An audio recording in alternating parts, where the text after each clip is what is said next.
You're wasting my time, kid." Richard Blackstone didn't even look up from his phone as he spoke, his Italian leather shoes propped on the mahogany conference table. "Solar panels in underserved communities. Please, next you'll tell me you want to save the whales." Jamal Thompson's jaw tightened, but he kept his voice steady. "Mr. Blackstone, if you'd just look at the projected returns, I've seen enough." Blackstone's laugh was sharp, cutting. "Look, I appreciate the diversity initiative that got you in here, but let's be real. You think some kid from the projects is going to revolutionize energy. Stick to what you know." The other investors around the table shifted uncomfortably. Sarah Chen, the only woman present, cleared her throat. "Richard, maybe we should..." "Should what? Pretend this isn't a charity case?" Blackstone stood, straightening his Armani tie. "I've got a real meeting in 10 minutes, with real entrepreneurs." But Jamal didn't move. Instead, he pulled out his phone, fingers dancing across the screen with practiced precision.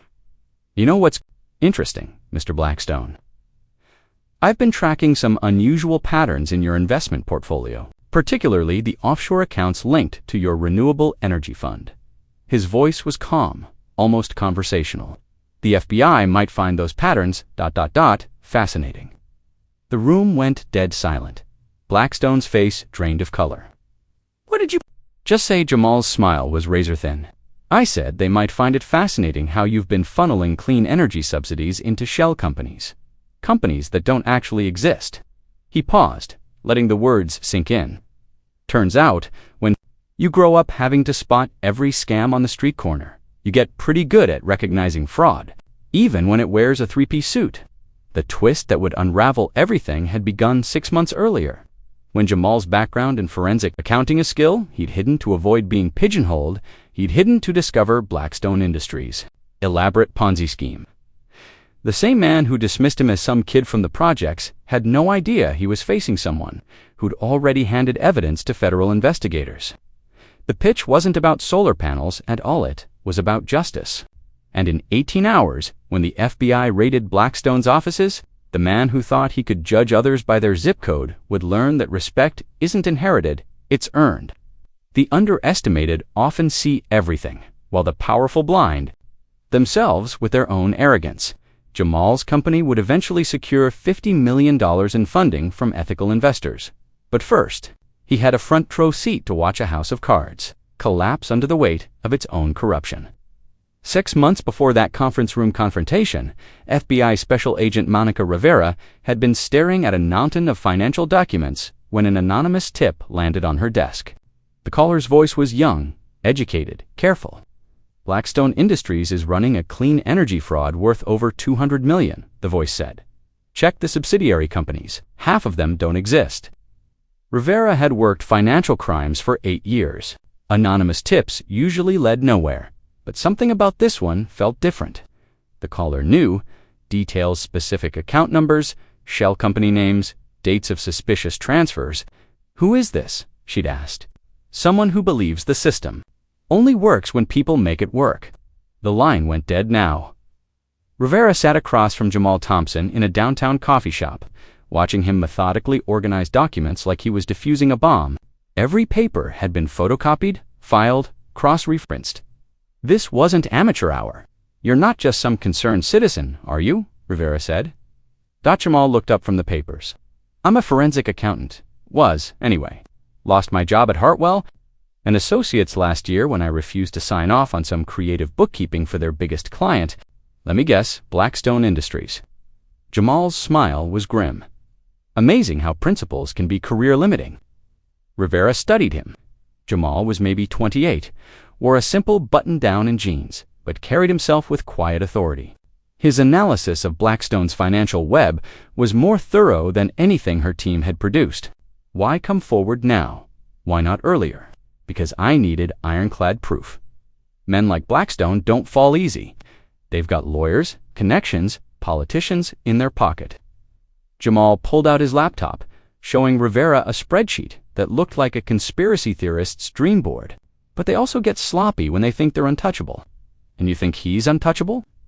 "I think he's never had to face consequences for anything in his life.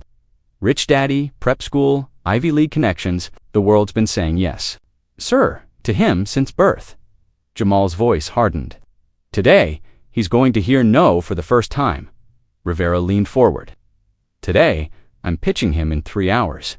He doesn't know who I am, just another face his assistant put on the calendar to fill diversity quotas. But I know exactly who he is. Jamal closed the laptop. Sometimes the best way to catch a predator is to let them think you're prey. The Blackstone Industries building rose 47 stories above downtown, its glass facade reflecting the morning sun like armor. Jamal stood on the sidewalk, adjusting his tie knot, expensive but clean and professional.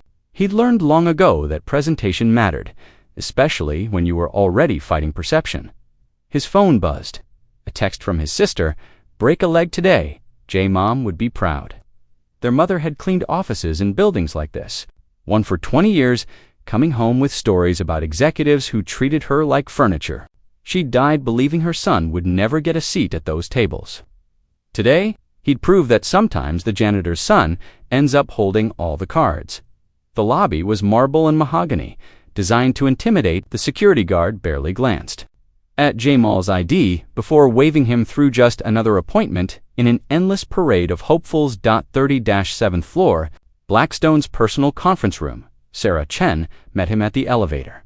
"Mr. Thompson, I'm Sarah Blackstone's investment director. Thank you for coming in." She was younger than he'd expected, maybe early 30s, with kind eyes that seemed at odds with the corporate warfare happening around her. "Thank you for the opportunity," Jamal replied, shaking her hand. "Full disclosure," Sarah said as they walked, "Richard can be ... direct. Don't take it personally. I won't." But Sarah stopped, studying his face. "You seem awfully calm for someone about to pitch the most ruthless investor in the city." Jamal smiled. "I guess I just believe in being prepared." The conference room held 6 people, Blackstone at the head. For other investors, Jamal didn't recognize Sarah. The setup was familiar. The intimidation playbook hadn't changed much over the decades. Put the outsider in the hot seat. Make them prove they belonged. "So," Blackstone said without preamble, "solar panels for poor people. How exactly do I make money off that?" It was the opening Jamal had been hoping for. He pulled out his presentation, knowing full well that none of these people would see it coming.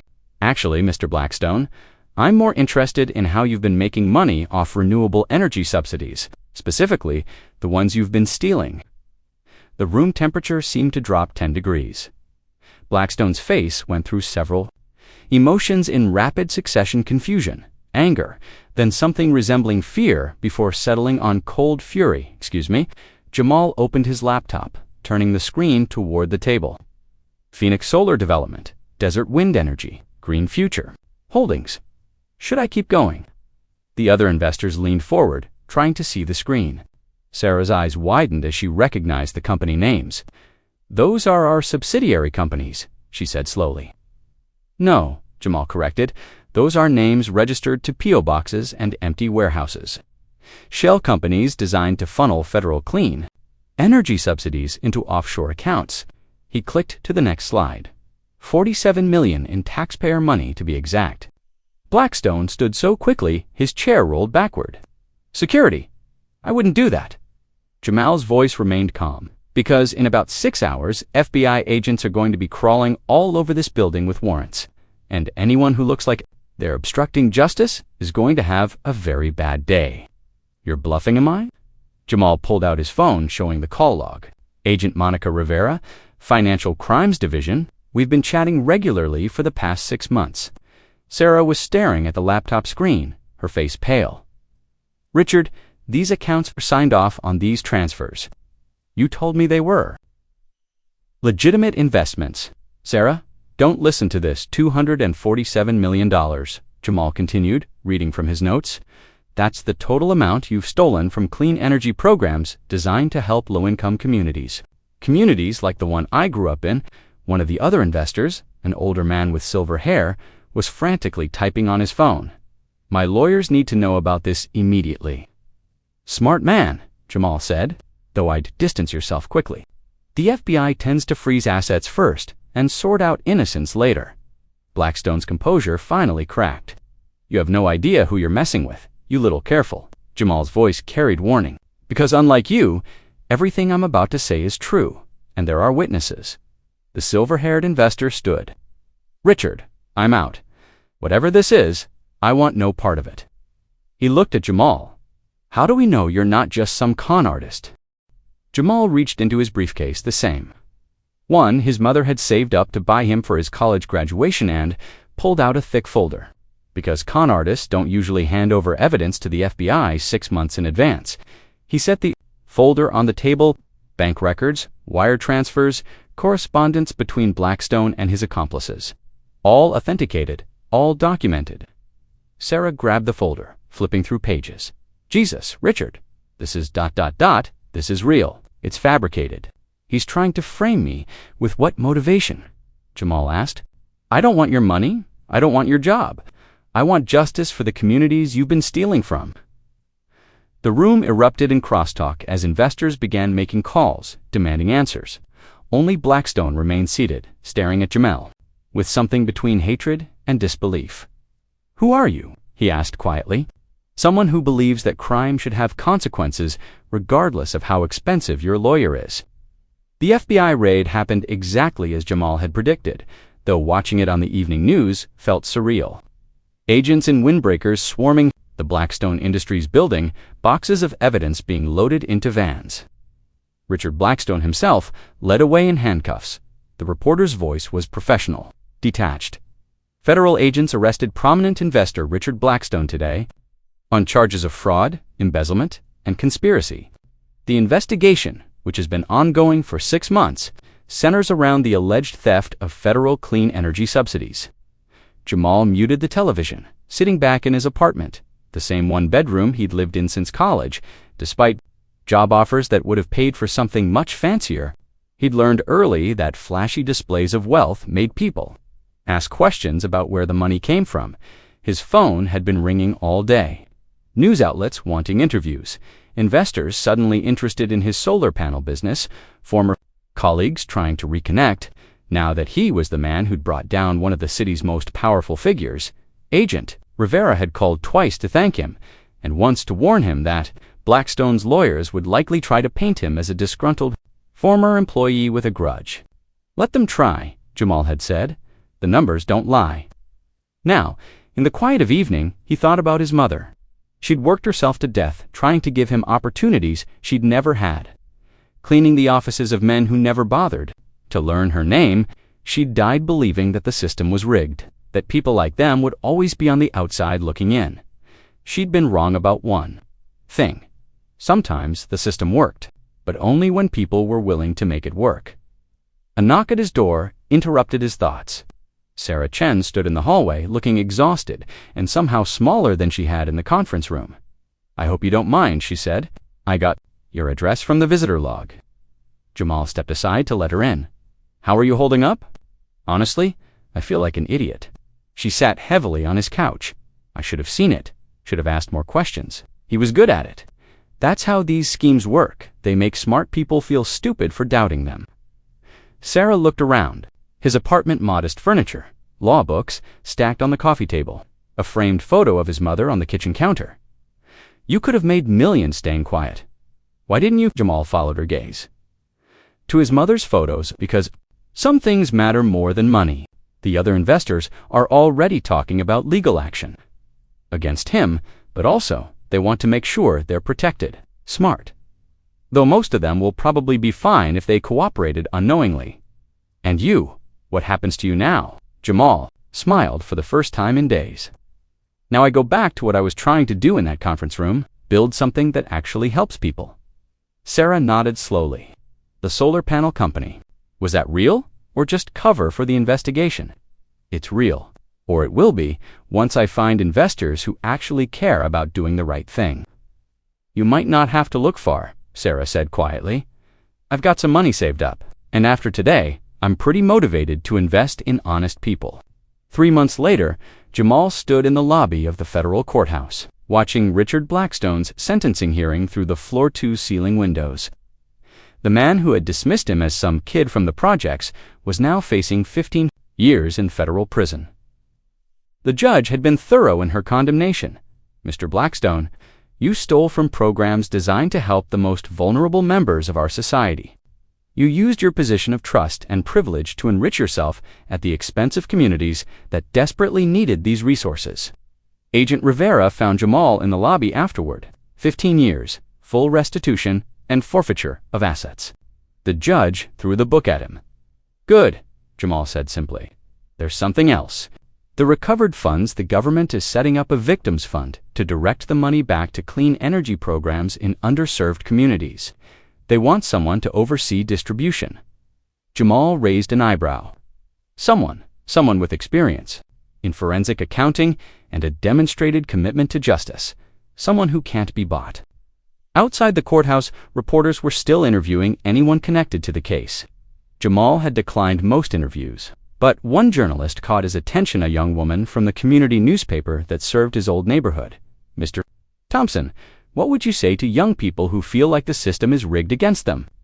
Jamal thought about his mother, about the late nights when she'd come home exhausted but still made time to help him with homework, about the teachers who'd believed in him when he struggled to believe in himself, about the moment in that conference room when he'd decided that enough was enough. "I'd say the system is only as honest as the people willing to hold it accountable. And sometimes that means standing up when it's difficult. When you're outnumbered, when people tell you that you don't belong." He paused, looking back at the courthouse. "But mostly, I'd say that justice isn't about revenge. It's about making sure the rules apply to everyone, regardless of how much money they have or where they went to school." The reporter scribbled notes. Furiously, any regrets about taking on someone so powerful? "Only one," Jamal said. "I regret that it took so long." 1 year later, Jamal stood in front of another conference room, but this one was different. The walls were lined with photos of solar installations in neighborhoods across the city, housing projects, community centers, schools, and areas that had been overlooked by traditional energy companies. The investors around the table were different too. Sarah Chen sat to his right. Now his business partner and CFO, Agent Rivera, was there in a civilian capacity, representing a law enforcement pension fund interested in ethical investments. The others were community leaders, credit union representatives, and impact investors who measured success in more than just profit margins. "Thompson Solar Solutions has exceeded every projection," Sarah was saying. 97 installations completed, over 400 jobs created, and we're on track to bring clean energy to 15,000 households by year's end. The numbers were impressive, but what mattered more to Jamal were the stories behind them. Mrs. Rodriguez, whose electricity bill had been cut in half. The community center that could now afford to stay open for after-school programs. The high school students learning renewable energy trades that would support their families. For decades after the meeting, Jamal walked to his Cara practical sedan, not the luxury vehicle he could now afford. His phone buzzed with a text from an unknown number, saw the article in Forbes. Mom would be proud. Blackstone. Jamal stared at the message for a long moment, then deleted it without responding. Some conversations weren't worth having. Instead, he called his sister. "How did the interview go?" she asked. "Good. The investor group approved our expansion proposal. We'll be able to reach 3 more states next year." "That's amazing. Jay, you're changing the world." "I'm just doing the work," he said, pulling into traffic. One honest day at a time. But as he drove through the city, past the neighborhoods where he'd grown up and the glass towers where he now did business, Jamal reflected on how much had changed, not just for him, but for everyone who'd been touched by the Blackstone case. The investigation had exposed corruption at multiple levels, leading to reform in how clean energy subsidies were distributed and monitored. Richard Blackstone's former company had been dissolved, its legitimate assets folded into community-owned energy cooperatives. Sarah had started a nonprofit to help whistleblowers navigate federal reporting systems. Most importantly, the case had proven something Jamal's mother had never quite believed, that sometimes justice wasn't just possible, it was inevitable. You just had to be willing to work for it, to document everything, to stand up when it mattered. The system wasn't perfect. It probably never would be.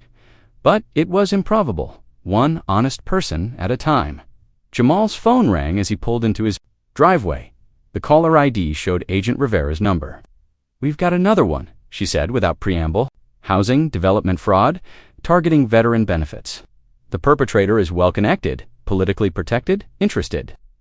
Jamal smiled, looking up at the solar panels on his own roof. Completed? Send me the files.